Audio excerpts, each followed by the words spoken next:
وبركاته. إن الحمد لله نحمده ونستعينه ونستغفره ونعوذ بالله من شرور أنفسنا ومن سيئات أعمالنا. من يهده الله فلا مضل له ومن يضلل فلا هادي له. أشهد أن لا إله إلا الله وأشهد أن محمدا عبده ورسوله. اللهم صل على نبينا محمد وعلى آل محمد كما صليت على إبراهيم وعلى آل إبراهيم إنك حميد مجيد. يا أيها الذين آمنوا اتقوا الله حق تقاته ولا تموتن إلا وأنتم مسلمون. يا أيها الذين آمنوا اتقوا الله وقولوا قولا سديدا يصلح لكم أعمالكم ويغفر لكم ذنوبكم ومن يطع الله ورسوله فقد فاز فوزا عظيما. وبعد أيها الإخوان rahimani wa rahimakumullah, saudara-saudari sekalian yang mudah-mudahan kita semua dirahmati oleh Allah Subhanahu wa taala. Yang namanya musibah itu telah ditetapkan oleh Allah Subhanahu wa taala dalam takdirnya.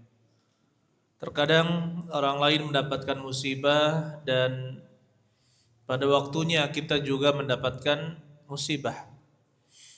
Oleh karena itu ya ikhwan, seorang muslim selalu meyakini bahwasanya apa yang Allah Subhanahu wa taala timpakan kepada dirinya, maka itu semua sudah ditakdirkan, dicatat di dalam takdir Allah Subhanahu wa taala.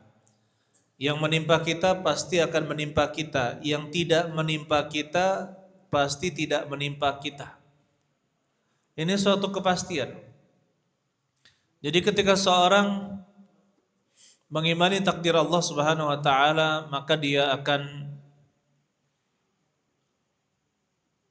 bersyukur dengan apa yang Allah Subhanahu wa taala berikan kepadanya. Apapun itu. Karena bentuk sayang Allah Subhanahu wa taala kepada seorang hamba, kepada kaum adalah mengujinya. Innallaha idza ahabba qauman ibtalahum.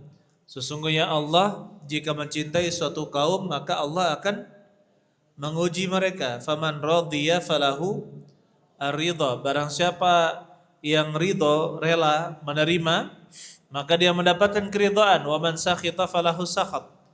Barang siapa yang marah, maka dia mendapatkan kemurkaan. Oleh karena itu ya ikhwan, kita kembali membahas bab tentang sabar. Ya, kita kembali membahas bab tentang apa? Tentang sabar. Kita disuruh untuk terus sabar dan terus bersabar.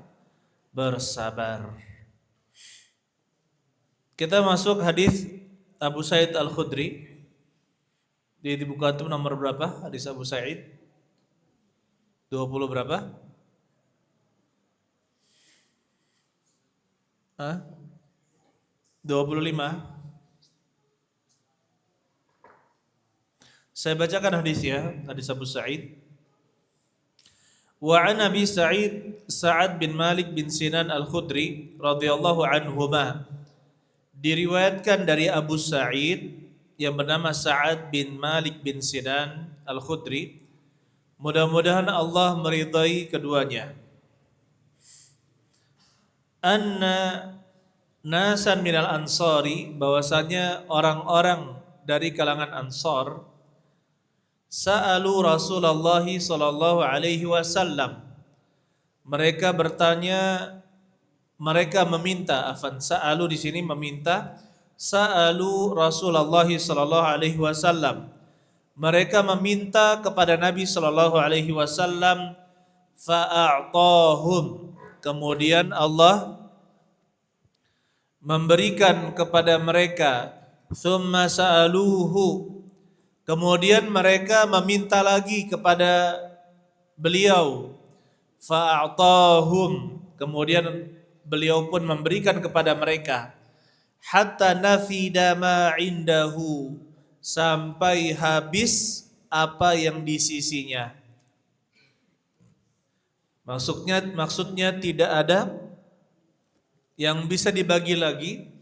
Faqala lahum hina nafida kullu syai'in anfaqa biyadaihi, dan beliau berkata kepada mereka ketika habis seluruh yang ada yang diinfakkan dengan kedua tangannya, maka beliau mengatakan, ma yakun indi min khairin falan addakhirhu ankum. Ma yakun, tidak ada suatu indi di sisiku min khairin, dari kebaikan, falan addakhirahu ankum, saya tidak akan menyembunyikannya dari kalian, saya tidak akan menyimpannya dari kalian. Wa may yasta'fif yu'iffahullah, barang siapa yang menjaga kesucian dirinya, maka Allah akan menjadikannya suci. Wa may yastaghni, barang siapa yang merasa cukup, maksudnya tidak perlu meminta-minta, yughnihillahu, maka Allah akan menjadikannya cukup.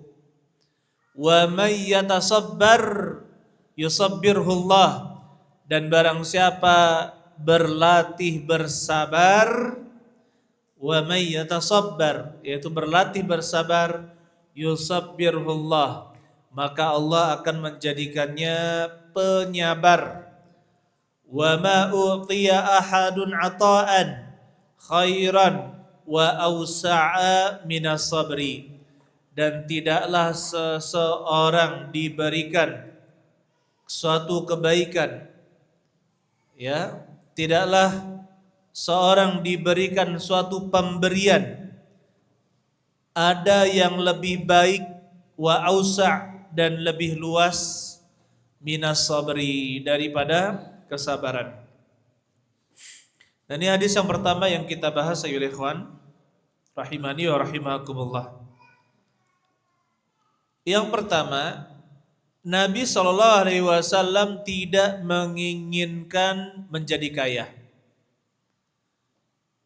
Bahkan di antara doanya Nabi SAW, Allahumma ja'al rizqa ali Muhammad qutan.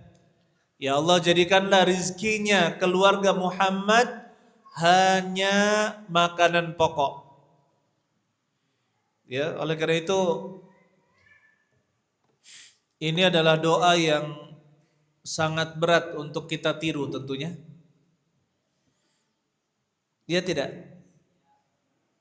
Para santri dikasih nasi saja sama kerupuk ribut. Dikasih nasi sama sambal ribut. Ini bagaimana kalau cuma nasi, makanan pokok? Taruhlah tambah garam. Dan Nabi SAW rezekinya itu cukup makanan pokok. Ini doanya beliau. Makanya para ulama menyebutkan ini menunjukkan tingginya tingkat kesabaran Rasulullah SAW. Apakah kita meniru doa tersebut? Jawabannya kita lihat diri kita. Kalau kita tidak bisa bersabar dengan kefakiran atau kemiskinan atau dengan kesederhanaan, maka jangan kita berdoa dengan doa tersebut. Taib. Adapun Nabi SAW, beliau memilih hidup sederhana sekali, bahkan di bawah sederhana. Kalau seandainya Nabi SAW ingin dunia, maka gunung-gunung di Madinah itu semua menjadi emas. Tapi beliau tidak mau kekayaan dunia dan lebih memilih untuk hidup sangat sederhana. Dan ternyata dampaknya, efeknya sangat bagus sekali dalam dakwah, menunjukkan bahwa Nabi sallallahu alaihi wasallam berdakwah bukan untuk mendapatkan dunia. Bukan itu yang dicari oleh Nabi sallallahu alaihi wasallam. Bahkan akhir hayat Nabi sallallahu alaihi wasallam, harta yang ditinggalkannya pun itu bukan jadi warisan. Ya, itu bukan menjadi warisan, tetapi langsung menjadi sedekah. Kata Nabi sallallahu alaihi wasallam, la nurath, kami tidak mewariskan sesuatu apapun. Ma tarakna fahuwa sadaqah, apa yang kami tinggalkan maka itu adalah sedekah. Seperti Khaybar, jatah Nabi sallallahu alaihi wasallam di Khaybar itu adalah sedekah semuanya. Begitu pula yang ditinggalkan di rumah beliau, maka semuanya yang milik beliau itu adalah sedekah. Berarti apa ya ikhwan? Nabi sallallahu alaihi wasallam hidup betul-betul dengan kesederhanaan. Makanya kalau kita mendapatkan hidup, subhanallah, hari ini makannya 1/4 telur rebus, bersyukur. Nabi sallallahu alaihi wasallam pernah 2 bulan tidak makan roti. Waktu itu roti ada tepung ya, gandum adalah makanan yang berharga pada saat itu. Beliau 2 bulan hanya makan korma dan minum air. Terkadang ada yang memberikan air susu ya, kambing. Itu pun apa? Sedikit sekali, kadang-kadang saja. Tapi pada umumnya kehidupan Nabi ketika itu pernah 2 bulan Nabi sallallahu alaihi wasallam hanya makan kurma dan minum air saja. Dan kurma itu ya ikhwan, antum merasain kan kurma paling 7 biji sudah enak, ya enggak? Ya enggak? Makan kurma 7 biji sudah rasanya enak, agak kemanisan dan sebagainya, kan seperti itu. Berbeda kalau kita makan roti, ya. Kita lihat bagaimana kehidupan Nabi sallallahu alaihi wasallam. Bahkan Nabi sallallahu alaihi wasallam pernah dihadiahkan ranjang yang bagus. Mahadha ya Aisyah, apa ini wahai Aisyah, ruddi, kembalikan dia. Kembalikan ranjang ini. Kenapa? Ya, ranjang ini sangat bagus. Disuruh dikembalikan kepada Ansoriyah, wanita Ansor yang memberikannya. Ya, apa ya? Wanita Ansor yang memberikan itu disuruh kembalikan. Seandainya gunung-gunung ini mau saya minta dijadikan emas, maka akan dijadikan emas. Tapi Nabi sallallahu alaihi wasallam tidak menginginkan. Suatu saat Nabi sallallahu alaihi wasallam dalam riwayat Umar, Abdullah bin Mas'ud dan yang lainnya, beliau tidur di atas tikar sehingga berbekas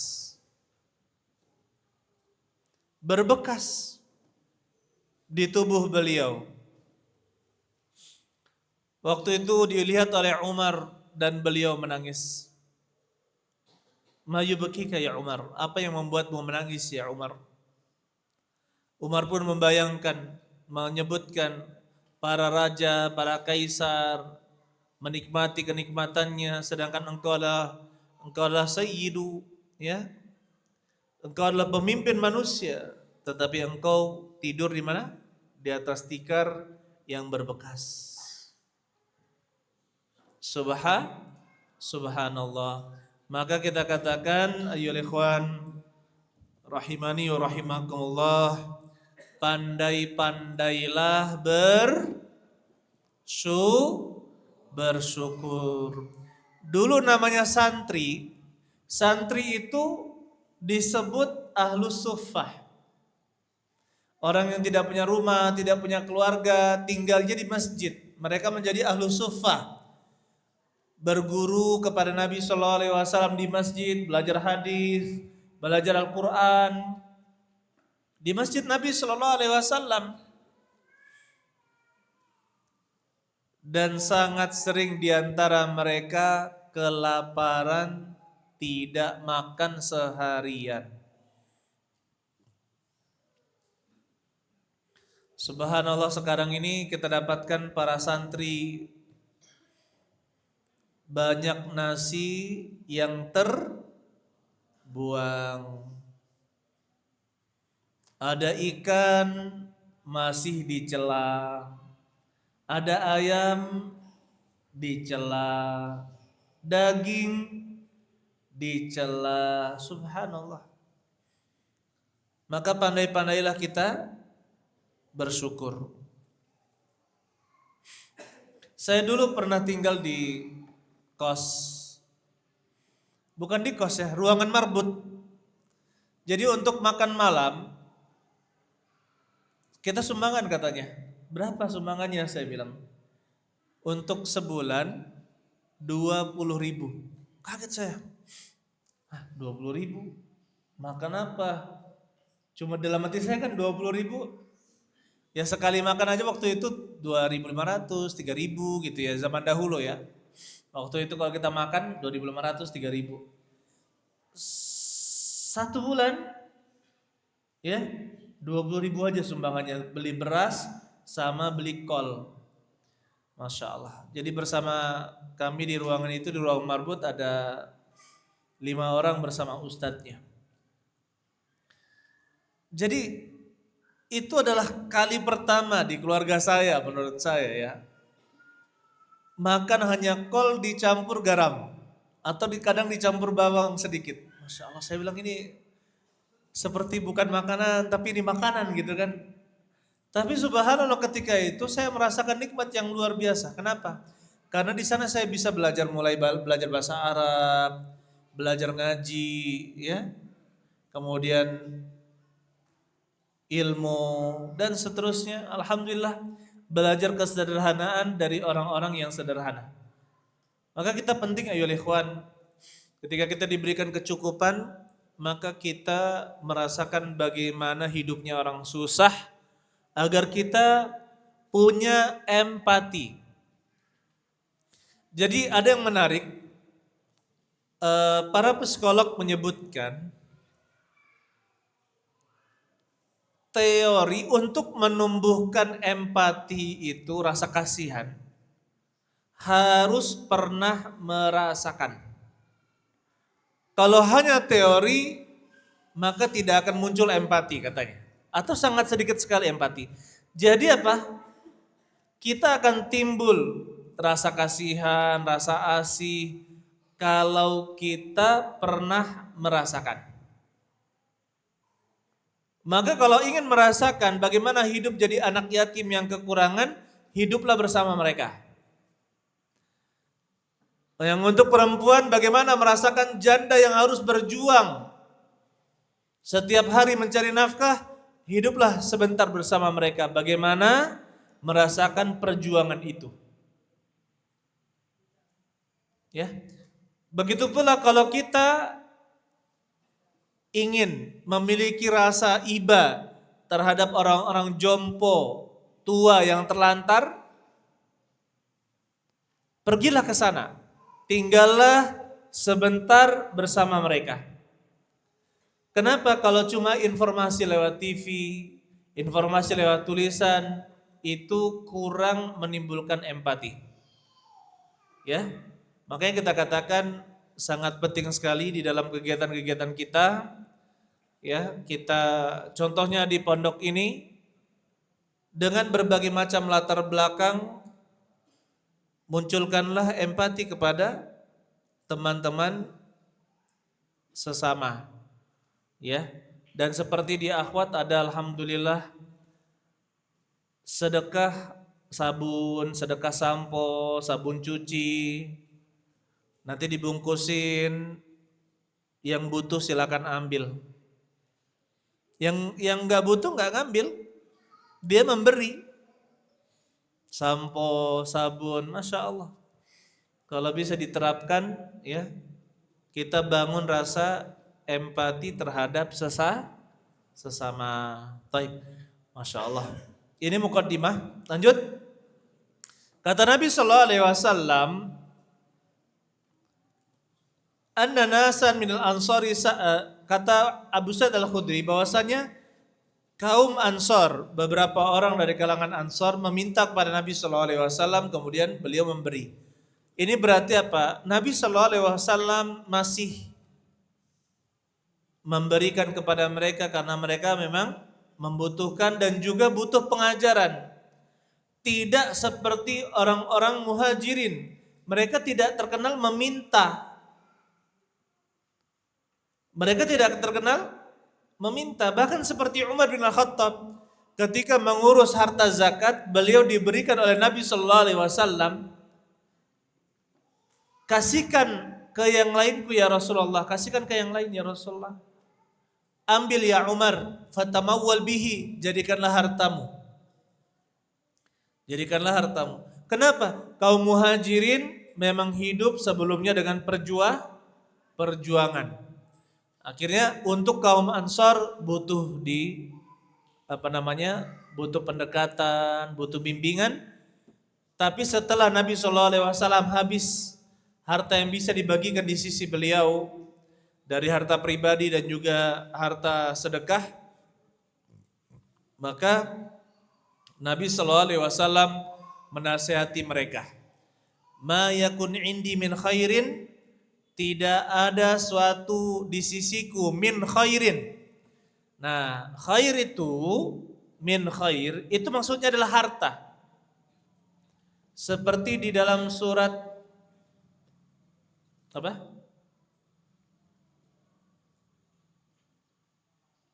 La syadid, li hubbil khairi la syadid. Ya, mencintai kepada al khair sangat kuat. Maksudnya di situ adalah harta, karena pada asalnya harta itu digunakan untuk apa? Kebaikan. Ya, pada asalnya harta itu digunakan untuk kebaikan. Maka disebut al khair. Ma yakun indi min khairin, tidak ada suatu dari kebaikan maksudnya harta. Falan addakhirahu ankum, saya tidak akan menyimpannya dari kalian.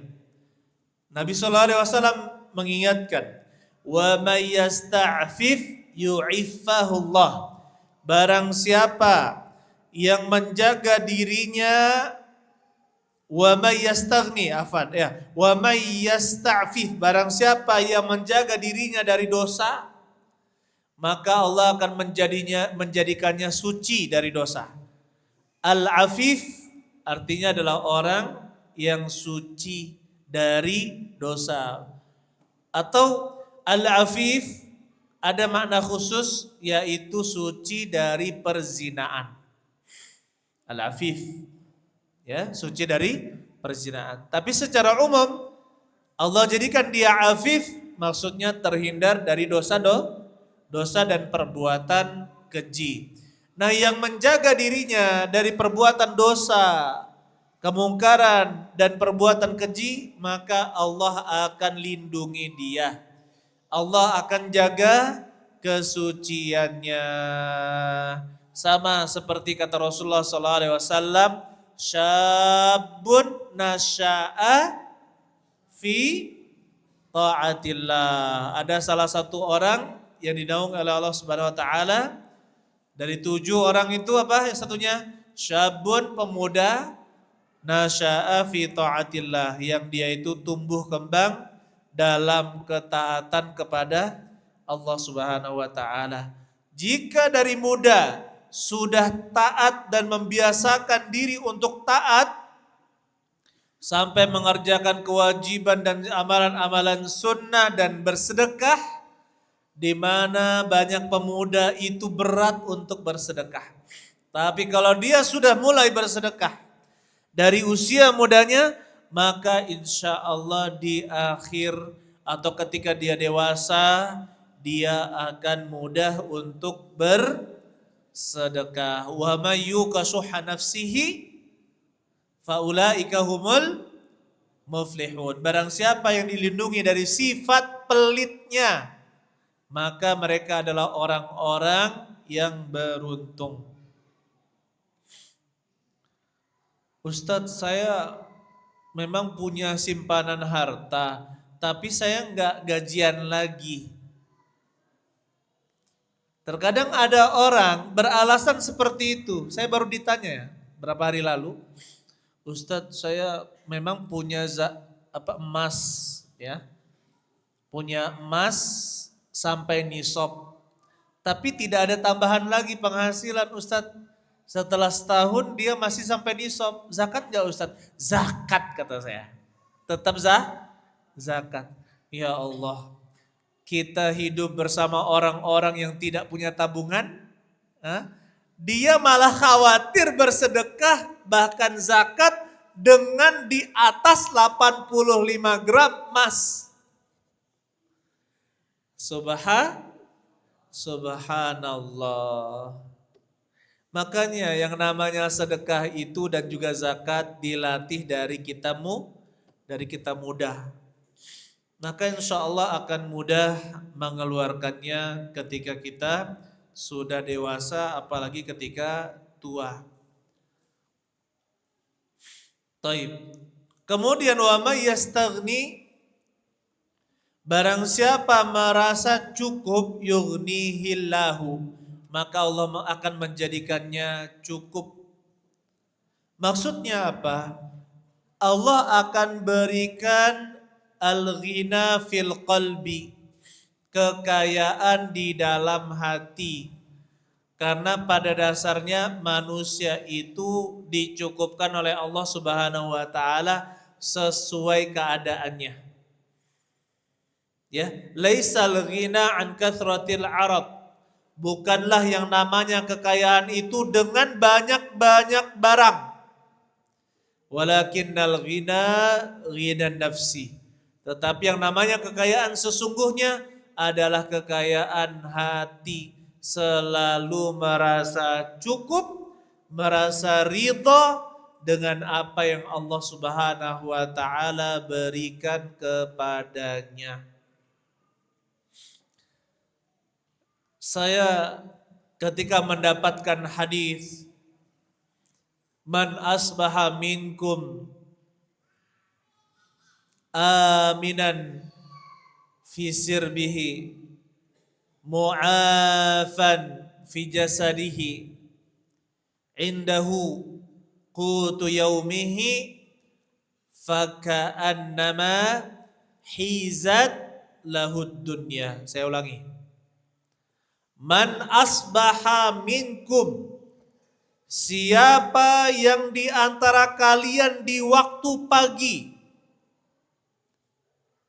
aminan fi sirbihi, merasa aman pada dirinya, aman, tenang, mu'afan fi jasadihi, sehat badannya, mau beraktivitas seperti biasa, laju bisa. Mau panen jamur, bisa.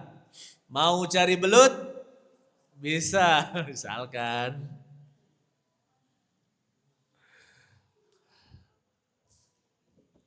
Apa lagi? Mau nyuri mangga? Jangan. Haram, nggak boleh ya. Jadi mu'afan fi jasadihi. Yang kedua apa? Sehat badannya. Yang ketiga, indahu qutu yaumihi, dia punya makanan pokok untuk hari itu. Maksudnya sampai malam dia cukup makanan pokoknya. Hari itu saja. Apa kata Nabi SAW? Faka'annama hizat lahud dunya, maka seolah-olah dunia itu diperuntukkan untuknya. Atau bahasa kita, dunia berada di genggamanmu. Ya, coba apa sih yang kita cari di dunia ini? Kalau orang tidak aman, ya kan? Antum pernah tidak merasakan mau diancam dibunuh orang? Hah? Belum ya? Nah, orang yang terancam dibunuh itu perasaannya tuh macam-macam. Perasaannya apa? Macam-macam. Mikirin anak lah, mikirin istri lah, mikirin inilah, banyak sekali. Tidak tenang. Yang kedua, jadi kalau dia merasakan aman, maka dia nyaman. Ya kan? Dia merasakan aman, akhirnya bisa main voli, dia merasa aman, akhirnya bisa main futsal, dia bisa merasa aman, akhirnya bisa karate, latihan karate, akhirnya apa bisa ngangkat apa namanya? Barbel gitu kan. Ini namanya apa? Otot apa ngotot? Itu menunjukkan adanya rasa aman, nikmat. Kita mau melakukan apa, bahkan kita makan pun nyaman. Iya kan? Makan pun nyaman. Waktu Bashar al-Assad, antum tahu ketika Bashar al-Assad presiden Suriah dulu. Jadi teman-teman kita itu dikabarkan menyuruh istrinya, istriku kamu tidur pakai jilbab. Kamu tidur pakai jilbab. Kenapa? Enggak tahu nanti tentara Bashar masuk rumah kita, kamu enggak siap dengan jilbabmu.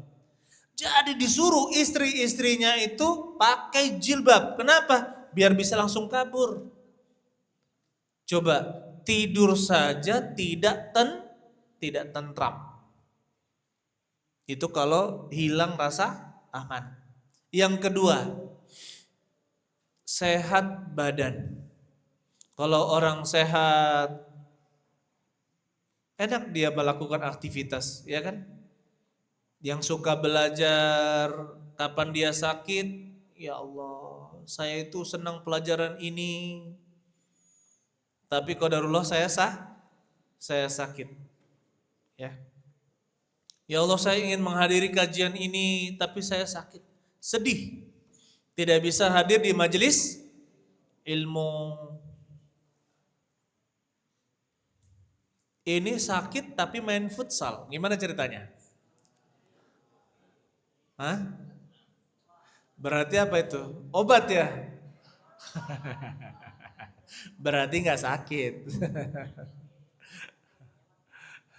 Yang ketiga, kita itu kalau nggak makan lauk, tapi kita makan makanan pokok, itu sudah cukup tidak untuk membuat kita menegakkan punggung dan beraktivitas? Sudah cukup. Contohnya kalau di kita nasi, kita butuh beras. Kalau di Saudi butuh gandum, di India butuh gandum. Kalau di Ambon misalkan butuh sagu misalkan ya. Kalau di Madura butuh jagung misalkan seperti itu. Nggak ada lauk, itu saja. Itu kan kita bisa beraktivitas. Ya kan? Bisa. Makanya apa kata Nabi sallallahu alaihi wasallam, faka'annama hizat lahud dunya, seolah-olah dunia itu diperuntukkan untuknya. Makanya kita katakan jangan membiasakan, ini mohon maaf, jangan membiasakan minta-minta. Kenapa? Rasulullah katakan wa man yastaghni yughni hullahu. Barang siapa yang merasa cukup, Allah akan cukupkan. Begitu pula kata Nabi sallallahu alaihi wasallam, al-mas'alatu kaddun yakuddu bihar rajulu wajhah. Yang namanya meminta-minta itu adalah cabikan-cabikan. Ya, seorang mencabik wajahnya, illa an yas'ala rajulu sultanan aw fi amrin la budda minhu, kecuali seorang itu minta kepada pemimpin atau sesuatu yang harus untuk meminta. Kalau memang dia tidak ada jalan keluar, contohnya pernah kejadian ada tetangga kami rumahnya kebakaran habis, akhirnya dia minta, Pak ada baju nggak Pak? Nggak ada lagi baju dia, ada, langsung dikasih. Ada beras nggak? Ada, ini pakai dulu. Artinya kalau kejadian seperti itu harus meminta pada saat itu, orang juga memaklumi. Orang juga apa? Memaklumi. Tapi kalau kita merasa cukup, insya Allah Allah Subhanahu Wa Taala akan berikan yang lebih, insya Allah. Wa ma utiya ahadun ata'an khairan aw awsa'a minas sabr. Tidaklah seorang itu diberikan suatu pemberian ada yang lebih baik dan lebih luas daripada kesabaran. Berarti apa? Orang yang diberikan kesabaran, maka itu adalah pemberian dari Allah yang sangat besar sekali. Karena jarang ada orang bisa bersabar. Ya. Oleh karena itu, jika kita mendapatkan dari saudara kita penyabar, Masya Allah, tidak pernah mengeluh, selalu bersyukur dengan apa yang diberikan oleh Allah Subhanahu wa Ta'ala, maka ketahuilah itu adalah kenikmatan yang luar biasa. Dan kalau kita ingat innallaha ma'as sabirin, sesungguhnya Allah bersama orang-orang yang bersabar. Ini menunjukkan bisa jadi beliau adalah salah satu wali di antara wali-wali Allah Subhanahu wa Ta'ala. Tapi kalau cuma diejek dikit, apa diejek apa contohnya? Diejek jelek, hitam, apa lagi? Alis tebal kan gitu. Dan sebagainya. Itu baru ejekan. Nabi SAW diancam dibunuh. Bahkan di perang Uhud Nabi SAW terluka, memakai topi besi, disabet pedang masuk ke dalam, ya, saking kerasnya sabetannya, ya, patah gigi Rasulullah SAW, sebagaimana disebutkan. Maka kita katakan ayo ikhwan, kalau kita diberikan kesabaran, maka itu adalah kenikmatan yang sangat besar. Taib.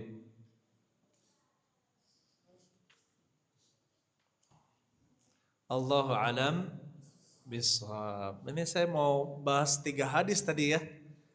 Tapi qadarullah ini kita banyak mukaddimahnya ya.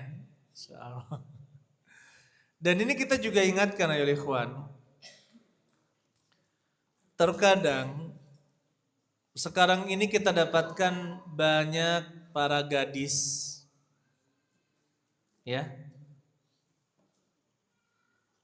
Mereka itu misalkan kan sama ya, laki-laki itu ada yang dari 1 dari 10, 2 dari 10, 9 dari 10, 10 per 10 ya. Masalahnya sekarang banyak yang perempuan 1 per 10, 2 per 10, 3 per 10, 7/10, maunya yang 9/10.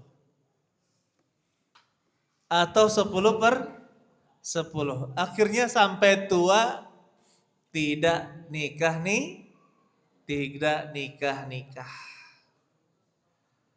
Ya, makanya kita katakan jangan terlalu idealis. Pandai-pandailah berkaca. Ya. Dari keluarga sederhana maunya keluarga yang punya hotel bintang 5.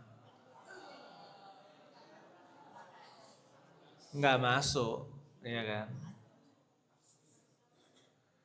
Makanya kita katakan sabar. Ya, wanita yang diberikan kesabaran, bersabar dengan suaminya. Kemudian ayo akhwat, saya ingatkan juga, kalau suami itu sudah benar-benar bekerja, secara adat dia bekerja. Contohnya di masyarakat kita kan dihitung 8 jam, 7 jam kerjanya ya. Tapi ternyata penghasilannya tidak seberapa.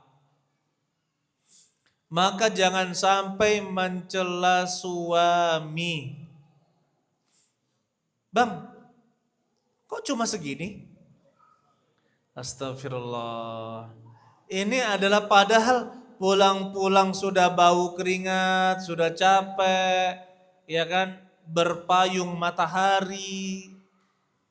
Ketika pulang setorannya kurang, dicela. Maka kita katakan itu bukan istri yang baik. Allah alam. Silakan kita buka pertanyaan. Silakan kita buka pertanyaan. Silakan akhwat, kalau ada pertanyaan kita beri kesempatan.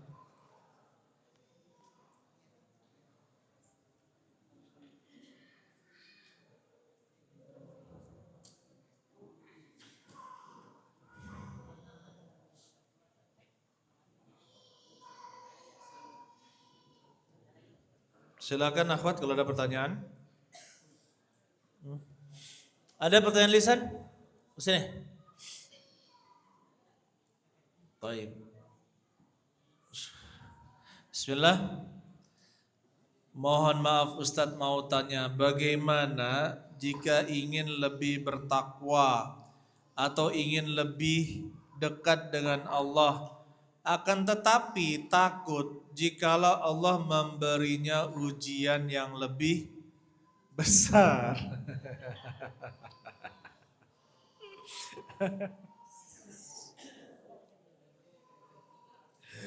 Taib. Astagfirullah. Jadi ya, Nabi SAW menyebutkan ketika beliau ditanya man asyadun nasi balaan, maka Nabi SAW mengatakan, siapakah manusia yang paling berat ujiannya? Asyadun nasi balaan al-anbiya tsummal amsal fal amsal. Yang paling berat ujiannya adalah para nabi, kemudian yang berikutnya. Yubtal rajul ala hasabi dinih. Seorang itu akan diuji sesuai kadar agamanya. Jika agamanya kuat, diuji semakin kuat. Jika agamanya lemah, maka akan diuji juga seperti itu. Perlu diketahui ayyuhal ikhwan, ya, masalah ujian itu berkaitan dengan keimanan. Jadi seringan apapun ujian, kalau imannya lemah, maka tetap menganggap bahwa itu adalah ujian yang sangat berat. Saya ulangi, seringan apapun ujian, kalau imannya rendah, maka tetap saja dia merasa ujiannya sangat berat. Contohnya saya pernah mendapatkan berita, Ibu Fulan, mantan istri wali kota, dicerai, dikasih nafkah sama mantan suaminya 10 juta per bulan. Masih mengeluh. Akhirnya masuk berita tuh. 10 juta di zaman dahulu saya bujang ya. Itu lumayan tuh. 10 juta kita bilang, alamak ibu ini nggak bersyukur dikasih 10 juta per bulan. Seingat saya waktu itu UMR Palembang paling 1,9. Berarti berapa kali lipat UMR itu? Nah, kan? Seingat saya. Dia bilang cuma dikasih 10 juta. Tega suami saya itu cuma ngasih 10 juta per bulan. Astagfirullah. Coba. Padahal untuk orang lain dia itu sudah dianggap berfoya-foya, tapi untuk orang itu dia tidak bersyukur dengan pemberian mantan suaminya. Kenapa? Tidak bersyukur.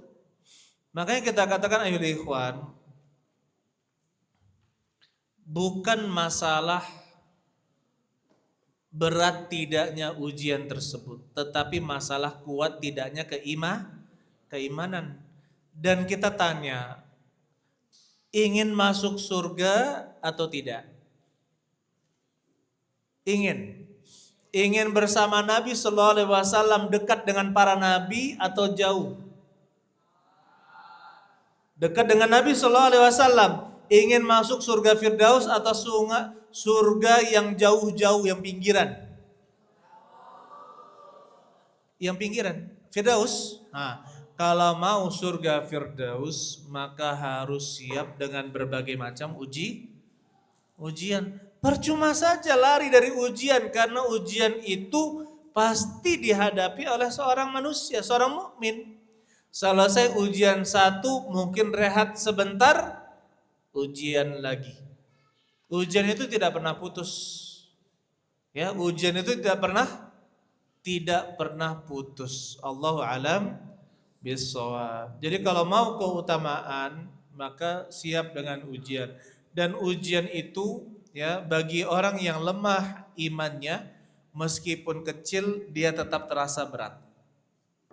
Ya, Allah alam bissawab. Ada lagi silakan.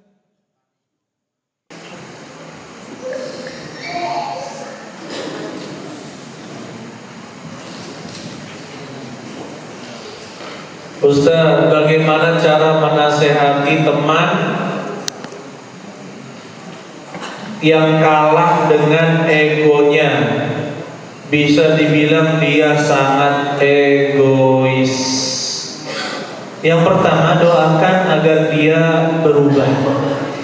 Sebagaimana kata Nabi SAW, "Wa man yatasabbar yusabbirullah." Ya. Barang siapa yang bersabar, maka Allah jadikan dia bersabar. Al-ilmu bitta'allum wal hilmu bittahallum. Ilmu itu dengan belajar, dan hilm, sabar dan tenang, itu dengan melatihnya. Kita doakan selalu, mudah-mudahan dia sedang proses menuju menjadi orang yang bersabar. Kita doakan, ya, kita doakan.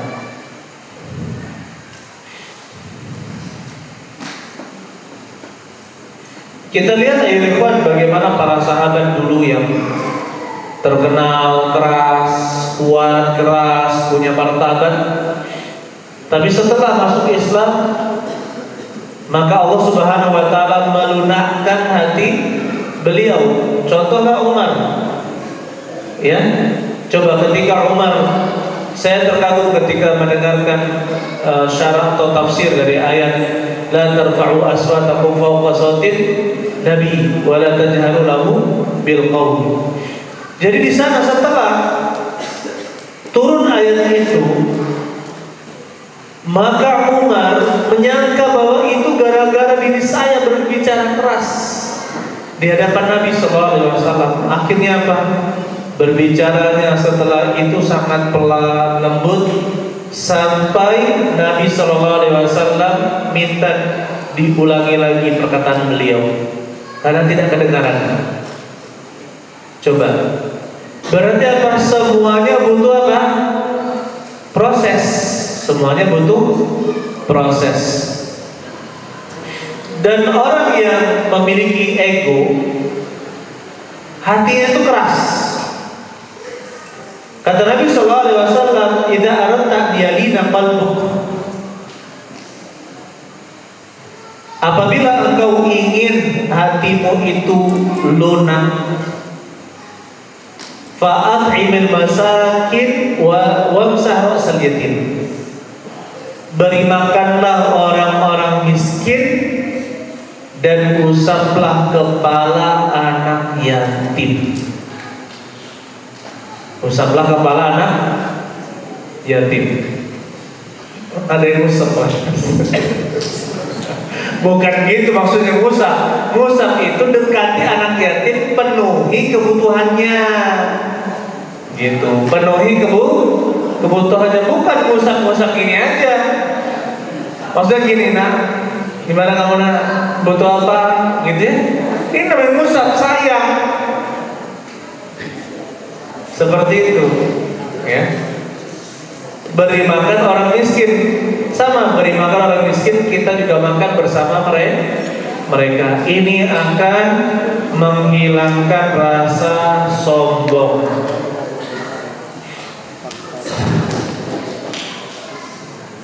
Baik. Kemudian yang selanjutnya, bagaimana kalau kita tidak bersabar ketika diuji oleh Allah? Sabar itu hukumnya wajib, sunnah, atau makruh, apa hukumnya? Mubah kan? Sabar itu hukumnya apa? Wajib. Ridho hukumnya sunnah, dan yang paling utama adalah syukur ketika mendapat musibah. Ya. Ya, kalau kita mendapat musibah, kita wajib sabar. Tahan hati kita, tahan lidah kita, tahan perbuatan kita dari hal yang menunjukkan amarah. Menahan semuanya. Itu insyaallah. Jadi kalau kita tidak bisa bersabar, maka istighfar, selalu bertobat, ya Allah, saya tidak bersabar ya Allah. Ya.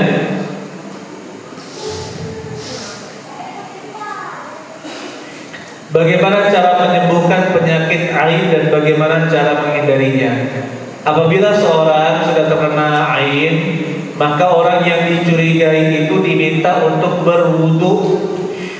Ya, kemudian orang yang kena ain mandi dari air wudu tersebut. Dan ternyata berdasarkan pengalaman orang-orang di negeri Arab, jadi tidak harus air wudu, bekas, yang penting bekasnya orang yang menimpakan ain itu dimandikan. Contohnya pernah ada orang yang kaya mengadakan walimah, tiba-tiba setelah itu dia sakit, pergi berobat ke luar negeri, gak sembuh-sembuh. Akhirnya dicurigai, jangan-jangan kamu terkena ain, penyakitmu tidak jelas.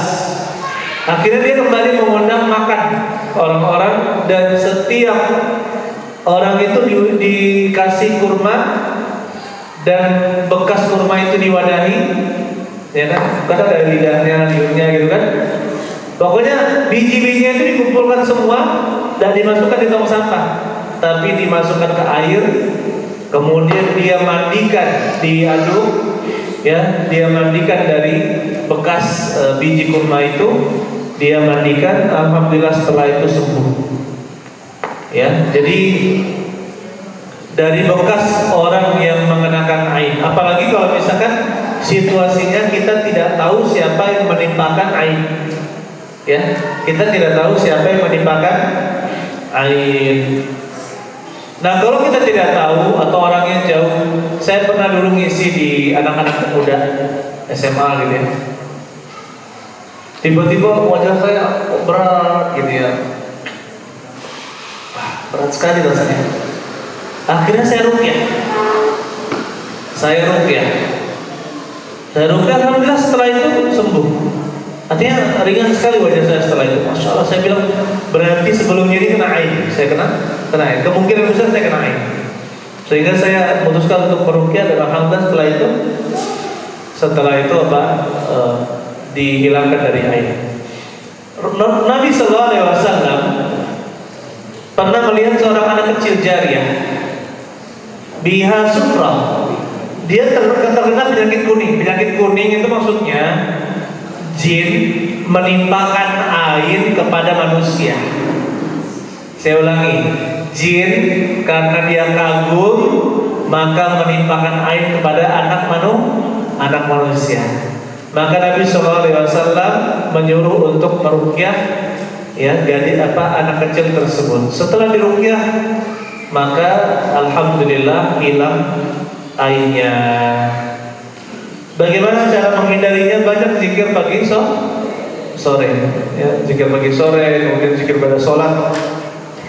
Insya Allah seperti itu. Dan biasakan mengajarkan kepada orang yang memuji kita agar mengucapkan barakallahu fiik, tabarakallah, barakallahu fiik, ya, agar kita tidak terkena aib dari ucapannya tersebut. Allah a'lam bishawab.